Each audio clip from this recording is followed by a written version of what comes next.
ونتوكل عليه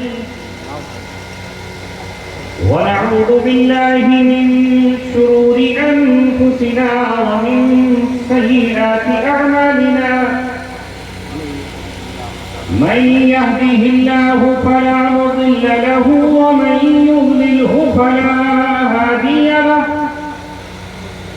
ونشهد أن لا إله إلا الله وحده لا شريك له ونشهد أن سيدنا وسندنا وشفيعنا وحبيبنا ومولانا محمدا عبده ورسوله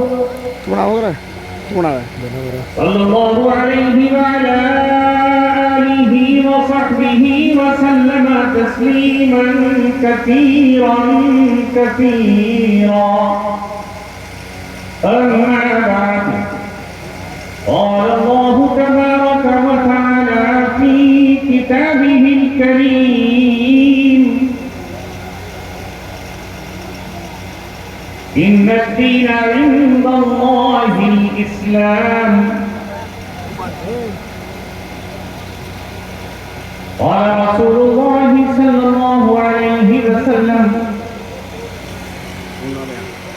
ليأتين على الناس زمان لا يبقى من الإسلام إلا اسمه ولا يبقى من القرآن إلا رسمه أو كما قال رسول الله صلى الله عليه وسلم صدق الله العلي العظيم وصدق رسوله النبي الكريم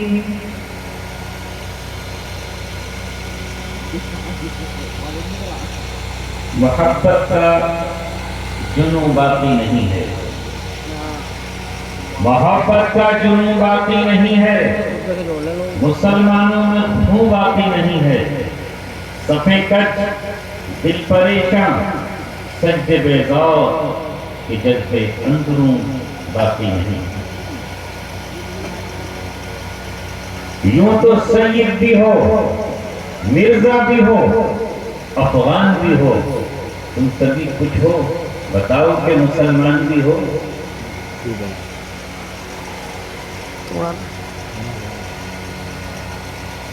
سرزمین آدم پور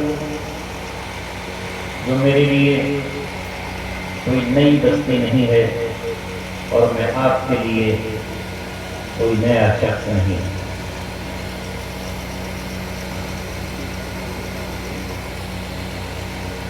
کوئی کسی کو ضروری کام ہو تو وہ پہلے ہی اٹھ جائے بیچ میں اٹھتا بعد میں اچھا نہیں لگتا بیٹھ جا کوئی قضائے حاجت ہو پیٹ میں درد ہو گیا ہو جس کا دن جو گزرا ہے ابھی 2 دن پہلے زیادہ سے نہیں خالی ہوں ٹوائلٹ کی حاجت ہو گئی ہو تو جلدی نکل لو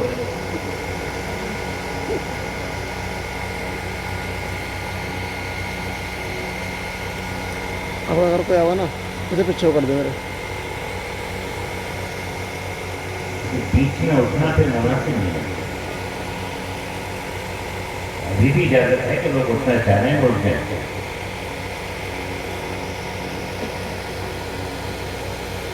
دوبارہ خطبہ پڑھوں پھر شروع کروں تک یہ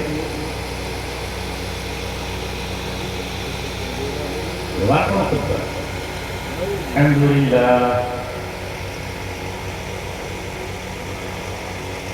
پھر پڑھوں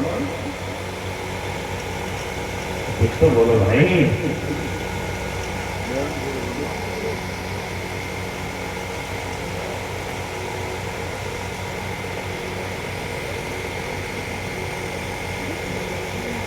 مجھے احساس ہے کہ آپ 9 بجے سے یہاں بیٹھے ہیں میں قرآن قرآن تقریر سب سن رہے ہیں میں تو چاہتا تھا کہ مجھے پہلے ہی آپ بٹھا دیتے میں تو چٹنی بات کہہ دیتا اور آپ کی زیارت کر لیتا اس طرح رہتا آپ نے کباب کھائے ہیں بیچ میں ہڈی آ جائے تو کیسا لگتا ہے؟ دانت چلے کر ہڈی دب جائے اور بوڑھے آدمی کے دب جائے تو اس کے دانت تھوڑے کمزور ہوتے ہیں تو خیر ہو گئی ورنہ نکل ہی جاتی ہے. تو اسی طرح کباب میں ہڈی آ گئی مجھے جو ہے وہ تو نکالنا پڑا. باقی بچے ریکارڈ بھی کرنا ہے ڈیلیٹ کر دینا پھر بیچ سے کٹنگ کرنی پڑے گی. بیچ میں جو بات آ رہی ہے تو کٹ مار دینا کبھی یہ بھی سنے لوگ.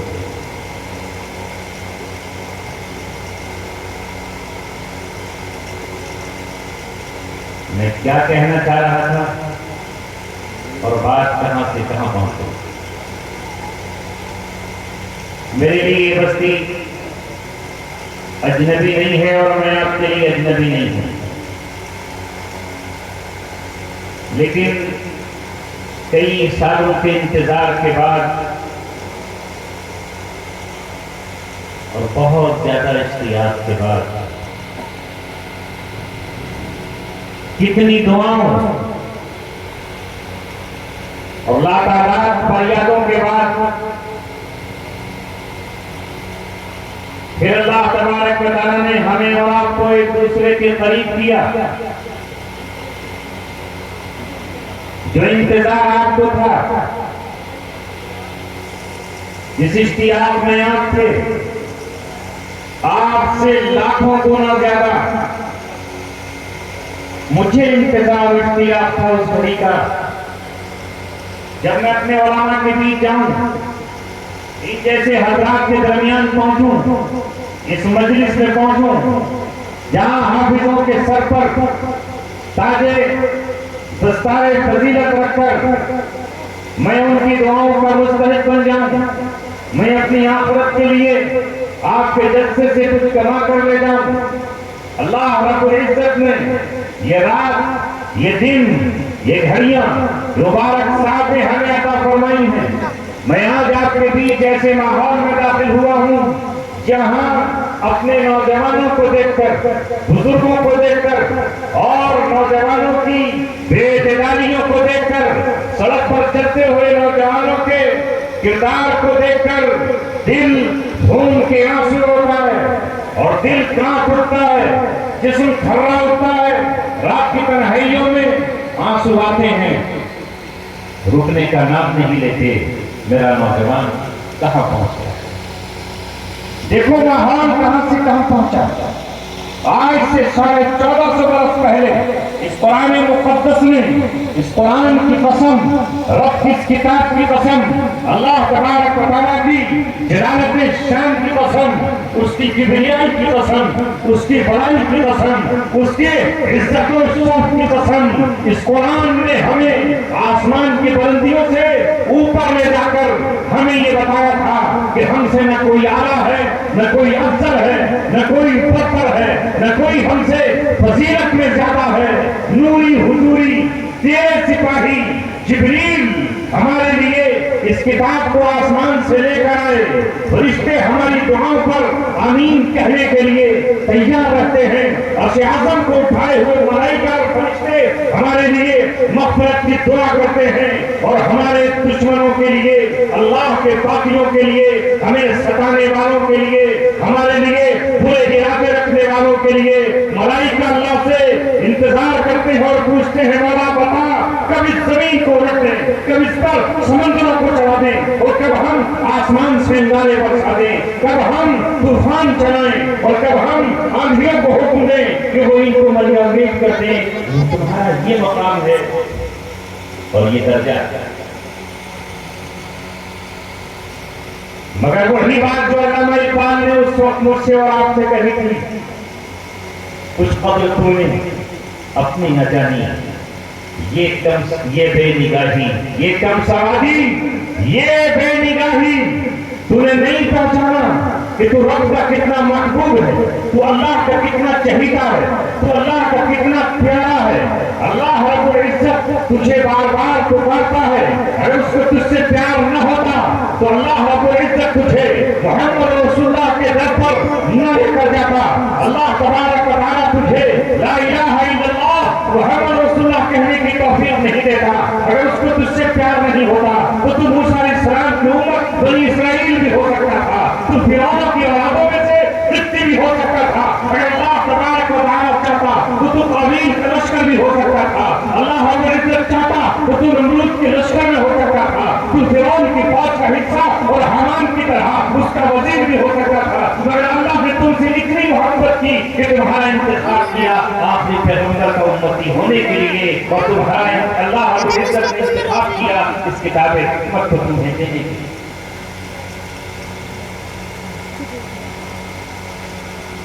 کچھ قدر تو نے اپنی نہ جانی, یہ بے سوادی, یہ کم نگاہی. پہچانو اپنے آپ کو اے نوجوانوں. کیا کہا تھا علامہ اقبال نے, کبھی یہ نوجوان مسلم تدبر بھی کیا تو نے, وہ کیا کرتو تھا جس کا تو ہے ایک ٹوٹا ہوا تارا. تجھے اس قوم نے پالا ہے آغوش محبت میں, کچل ڈالا تھا جس نے پاؤں میں تاجے سرے ڈالا.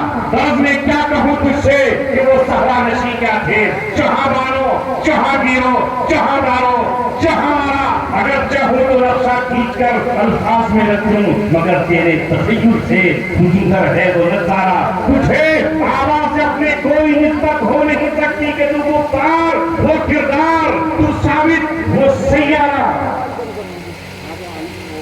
یادی ہم نے جو اخلاق سے میراث پائی تھی, سریا سے زمین پر آسمان نے ہم کو دی.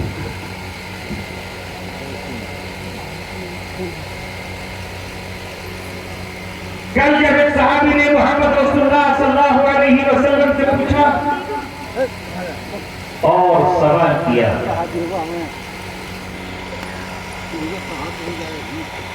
کہ اگر ہم اسلام قبول کر لیں اور ایمان قبول کر لیں تو ہمیں کیا ملے گا, کیا ملے گا ہمیں؟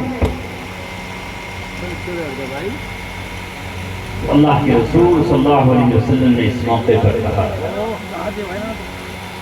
جب اسلام دنیا میں اپنی گردن اٹھائے گا اور اس کا سکہ سکہ رائج الوقت بن جائے گا, جب اس کا درخت ایک ایسا درخت بن جائے گا جس کی گھنیری چھاؤں ہوگی, تو ساری دنیا امن و امان میں آ جائے گی, حفظ و امان میں آ جائے گی, آبروئیں محفوظ ہو جائیں گی, عزت کی حفاظتیں خود بخود ہو جائیں گی. اور آپ نے فرمایا سن, وہ وقت آئے گا, وہ دن آئے گا, وہ لمحہ آئے گا, اور وہ گھڑی آئے گی کہ سنائے یمن سے ایک عورت چلے گی اپنی اونٹنی پر سوار ہو کر. اسے کوئی خوف نہیں ہوگا, اسے کوئی خطر نہیں ہوگا, اس پر کوئی آنکھ ترچھی نہیں پڑ سکتی ہے, کوئی ہاتھ اس کی طرف نہیں بڑھ سکتا ہے. وہ آئے گی, تنہا آئے گی, اونٹ پر سفر کرتی ہوئی آئے گی, یہاں تک کہ خانہ کعبہ کا طواف کرے گی, بیت اللہ کا دیدار کرے گی, حجر اسود کو چومے گی, صفا مروہ پر دوڑے گی اور واپس یمن چلی جائے گی. ایسا امن و امان قائم ہوگا. یہ کس زمین کی بات آپ کر رہے ہیں, کس ماحول کی بات کر رہے ہیں جہاں 8 مہینے تلواریں نیاموں میں رہا کرتی تھیں اور مسلسل ایک دوسرے کے خون کی پیاسی رہتی تھی, قتل کرنے کی متلاشی رہتی تھی. ان کی تلواریں ان کے خیال کے مطابق پیاسی ہیں, جب تک لہو میں نہا نہ لیں, جب تک دوسرے کا خون چوس نہ لیں, جب تک کسی مد مقابل کو قتل نہ کر دیں. خاندانوں کے دشمن تھے, قبیلہ قبیلے کا دشمن تھا, اوس خزرج کے گلے کاٹنے پر فخر کرتا تھا. ایک قبیلہ دوسرے قبیلے سے, ایک خطہ دوسرے خطے سے, ایک علاقہ دوسرے علاقے سے, ایک نسل دوسری نسل سے مسلسل قتل و قتال میں مربوط رہا کرتی تھی. مگر محمد رسول اللہ فرما رہے ہیں کہ وہ وقت آ جائے گا چور ختم ہو جائیں گے، ڈاکو زمین سے مٹ جائیں گے، ایک دوسرے کی عزتوں کے لوٹنے والے عزتوں کے محافظ بن جائیں گے، ایک دوسرے کا قتل کرنے والے دوسرے کی حفاظت میں سیسا پھیلائی ہوئی دیوار بن کر کھڑے ہو جائیں گے۔ وقت آئے گا جب اسلام قوت میں آئے گا، جب اسلام طاقت میں آئے گا، جب اس کا جھنڈا لہرائے گا، جب اس کا پھیرا پھیرایا جائے گا، اور جب مسلمان اس دنیا پر امن و امان قائم کریں گے۔ پوچھو ان علماء سے، میں تو طالب علم ہوں، ان سے پوچھو کیا وقت آیا نہیں آیا، وہ گھڑی آئی کہ نہیں آئی، وہ سنہرا لمحہ آیا کہ نہیں آیا۔ تمہیں حدیث بتائے گی، علماء بتائیں گے، تاریخ سچ کو لوگوں کے سامنے بیان کرے گی، وہ وقت آیا۔ راوی حدیث کہتے ہیں ہم نے دیکھا سنا، نظروں سے دیکھا گیا، وہ مرحلہ آیا، ایک عورت بے خوف و خطر بنا کسی ڈر کے چلی، اور کوئی ہاتھ، کوئی آنکھ، کوئی بدنگاہی کرنے والا نہ تھا، سب کو پتا تھا کہ یہاں ایسا نہیں کیا جاتا۔ ذرا آج نظر دوڑائیے، ذرا آج حالات کا جائزہ لیجیے۔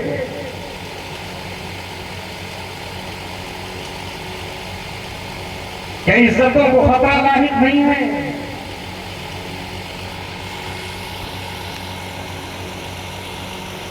کیا عصمتیں چاروں طرف آپ کو نہیں پکڑ رہی ہیں؟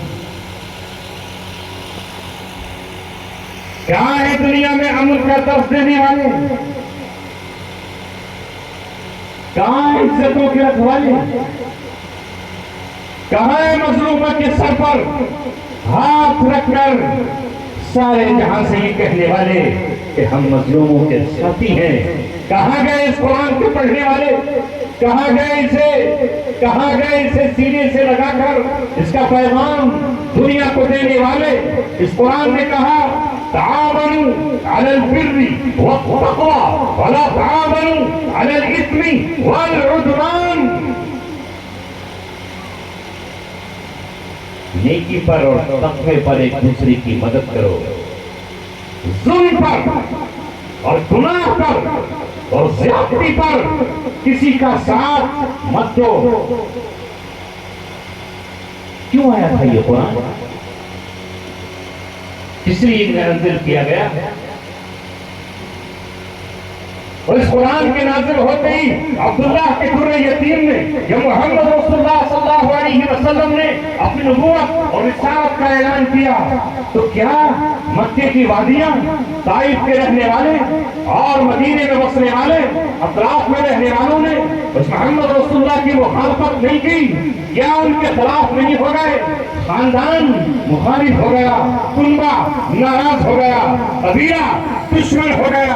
اہل مکہ نے ہر طرف سے محمد رسول اللہ کی مخالفت کی۔ کون سی دشمنی تھی جنہوں نے آپ سے نہیں نبھائی؟ لوگوں نے ہاتھوں میں پتھر اٹھائے اور اس پر جسے وہ صادق کہتے تھے، جسے وہ امین کہتے تھے، جسے وہ سچا کہتے تھے، جسے وہ اپنا حکمراں مانتے تھے، جسے انہوں نے اپنا امیر مانا تھا، اسی کے خلاف ہو گئے۔ اور جہاں تک خلاف ہوئے، وَإِذْ يَمْكُرُ بِكَ الَّذِينَ كَفَرُوا، اس قرآن نے کہا ہے وہ یاد کرو جو آپ کے خلاف سازشیں کر رہے تھے، یُثْبِتُوکَ، وہ آپ کو گرفتار کرنے، او یقتلوکا، یا آپ کو قتل کرنے، او یخرجوکا، یا آپ کو شہر سے باہر نکال دیں۔ تین تجویزیں آئی تھی، دارالندوا میں میٹنگ ہو رہی تھی، ابو جہل ان کا سردار اعلیٰ بن کر بیٹھا تھا، اور ان کو مشورہ دینے کے لیے کوئی اور نہیں، ابلیس کا کوئی ننھا منھا چہرہ نہیں، کوئی اس کا چپاٹا نہیں، کوئی اس کا بچومڑا نہیں،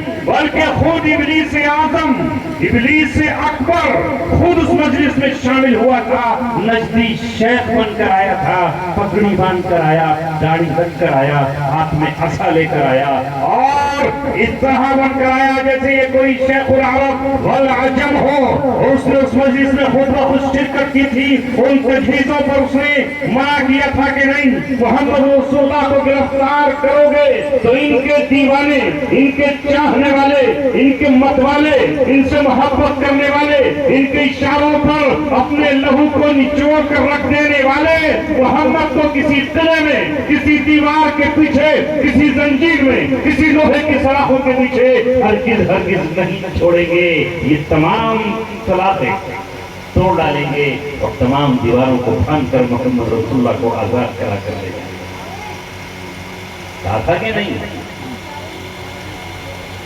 ابلیس جانتا تھا جن عربوں کو یہ قرآن دیا گیا ہے وہ ویسا حوصلہ اور ہمت رکھتے ہیں کہ اس قرآن کی پکار پر انہوں نے جو لبیک کہا ہے وہ چھوٹی لبیک نہیں تھی۔ پھر وہ تجویز جو آئی کہیں نہیں یہاں سے نکال کر کہیں اور بھیجو، سبتہ عرب سے جلا وطن کر دو۔ اس نے کہا اگر جلا وطن کرو گے تو محمد رسول اللہ کے پیچھے پیچھے اس طرح جائیں گے جس طرح کوئی عاشق اپنی معشوقہ کے پیچھے جاتا ہے۔ یہ اس طرح جائیں گے جس طرح شمع جہاں کہیں بھی جلے، دور دراز جنگل میں جلاؤ یا اپنے محل کے شیش دان میں اس کو رکھو، پروانے اس شمع پر آئیں گے اور آ کر اپنے آپ کو قربان کرتے رہیں گے اور اپنے آپ کو فنا کرتے رہیں گے۔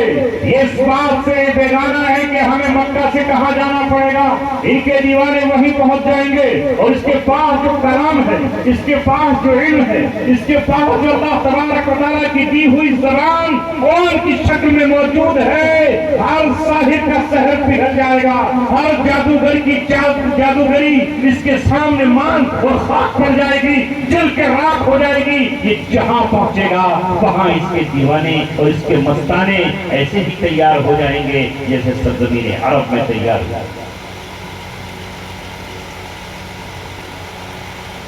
ابو جہل کی رائے آئی تھی کہ اسے قتل کر دو، اس کے سوا کوئی راستہ نہیں۔ یقتلوہ، قرآن نے اس رائے کو بیچ میں رکھا ہے۔ لیکن مسئلہ یہ تھا کہ محمد رسول اللہ کا قتل کوئی آسان نہیں تھا، کوئی آسان نہیں تھا۔ یہ الگ بات ہے کہ وہ اکیلے تھے، باپ پہلے رخصت ہوئے، ماں 6 سال میں چھوڑ کر گئی، 8 سال میں عبدالمطلب بھی چلے گئے، بچپن میں ان تمام مسائلوں سے محروم ہوئے، مگر خاندانی نظام چچا کے ہاتھ میں آیا اور ابو طالب نے محمد رسول اللہ کی ایسی پشت پناہی کی کہ تاریخ انگشت بدن نہ ہے، دانتوں کے نیچے انگلی دبائے ہوئے ہے تاریخ کہ ابو طالب نے اپنے بھتیجے کی وہ خدمت کی اور وہ حمایت کی کہ کوئی دوسرا نہیں کر سکتا۔ سب سہمے ہوئے تھے اگر محمد رسول اللہ کا قتل ہو گیا تو پھپھیرا بھائی زبیر بن عوام چین سے نہیں بیٹھے۔ عمر ابن خطاب روکا نہیں جائے گا ان کو، اور حضرت حمزہ کی تلوار سے کوئی بچ نہیں پائے گا۔ عباس اپنے بھتیجے کے لیے جان کی بازی ہار جائے گا، اور حضرت علی جس کو باپ نے حیدر کرار، حیدر کے معنی شیر کے ہیں، جس کو شیر کا خطاب ملا، وہ سارے جنگل میں بے دیوانہ اور آوارہ ہو کر ہر جانور کا دیا پاچا کر ڈالے گا۔ خون کی ندیاں حرم سے لے کر ہند تک، مکے سے لے کے مدینہ تک، جزیرۃ العرب تک پھیل جائیں گی۔ کوئی قبیلہ بنو ہاشم کی تلواروں کا مقابلہ نہیں کر پائے گا۔ بنو ہاشم ہے، ان کی ننھیال مدینہ کی ہے، ابو ایوب انصاری انہی کے ننھیال میں ہیں، بنو نجار ان کے ساتھ کھڑے ہوئے ہیں۔ مدینہ میں بھی کوہرام مچ جائے گا، لہذا سب سے ہمیں وہ ڈرے ہوئے تھے کہ ابو جہل پاگل بیوقوف احمق، یہ مارنا کوئی آسان ہے کیا؟ تب اس نے تجویز رکھی کہ تمام قبائل کے سردار اکٹھے ہوں، بیک وقت محمد رسول اللہ پہ حملہ کریں۔ تو تمام قبائل سے بنو ہاشم کیسے؟ اس پر ابو جہل کے ساتھ ابلیس ہو گیا اور اس نے کہا کہ سبحان اللہ سبحان اللہ. اگر یہ بات سیرت میں نہ لکھی ہوتی، یہ بات رسول اللہ نے بتائی ہوتی، تو ہمیں کہاں پتہ چلتا کہ ابلیس بھی کبھی کبھی کسی بزرگ کا روپ دھارن کر لیتا ہے اور شیخ بن کر کے وہ بھی مشوروں میں شریک ہو جاتا ہے. مگر اللہ رب العزت نے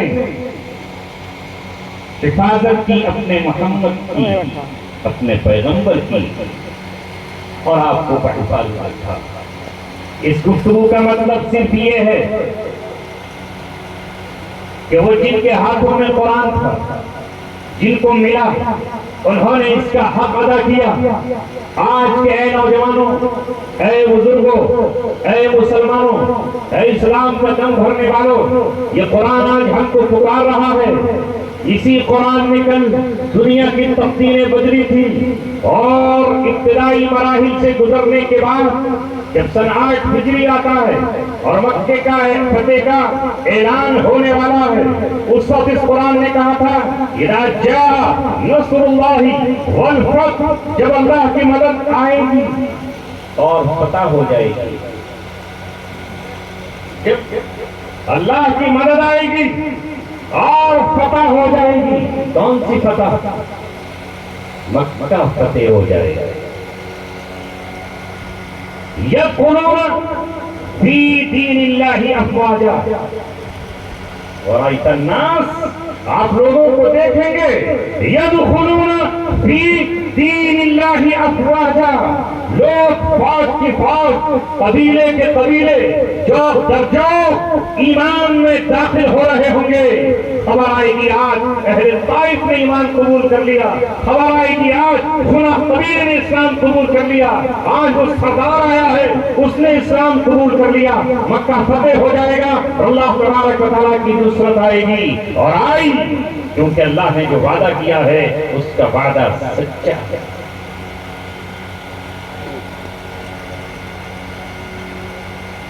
اس وقت اللہ کے رسول کو حکم کیا ہوا؟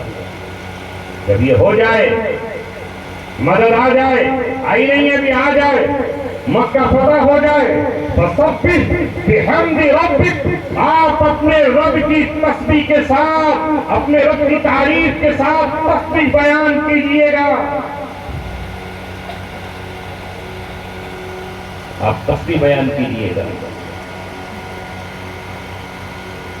پھلجھڑیاں نہیں چھوڑنی ہیں، پٹاخے اور آتش بازی نہیں کرنی ہے، دیپک نہیں جلانے ہیں اور چراغ جلا کر جشن نہیں منانا ہے، اجالوں کا تہوار نہیں منانا ہے. ارے جو سراپا نور ہو، جس کے رخساروں سے نور ٹپکتا ہو، جو کتاب نورانی لے کر آیا، جس کے الفاظ نورانی ہوں، اسے دنیا کے سجاوٹوں کی کیا ضرورت ہے؟ یہ روشنیاں جو آج ہم شب برات کے موقع پر یا شب قدر کے موقع پر اپنی مسجدوں کو سجاتے ہیں یا عید کے موقع پر سجاتے ہیں، کہ اس کا ثبوت قرآن و سنت میں ہے، کہ اس کا ثبوت صحابہ کی زندگی میں ہے، کہ اس کا ثبوت کسی ائمہ مجتہدین کے طرز زندگی میں ہے. جب نہیں ہے تو کیوں سجاتے ہو؟ دیواروں کو روشن کرنے سے دیوار چند گھڑیوں کو روشن ہو سکتی ہے. روشن کرو اپنے دلوں کو، روشن کرو اپنے دماغ کو، روشن کرو اپنی روح کو، روشن کرو اپنی آتما کو، روشن کرو اپنے درون کو، تاکہ تمہارے دل کی دنیا میں اندھیرا نہ ہو. دل میں اندھیرا ہو اور باہر چراغ جلتا ہو، اس سے کیا ہونے والا ہے؟ تمہیں اللہ تبارک و تعالیٰ نے ایک رہبر و رہنما دیا جسے کہا گیا وہ بدر الدجا ہے، وہ اندھیری رات میں چاند کی طرح چمکنے والا ہے، وہ شمس الضحیٰ ہے. دوپہری میں جس طرح سورج چمکتا ہے اس طرح محمد رسول اللہ کی ذات چمک رہی ہے.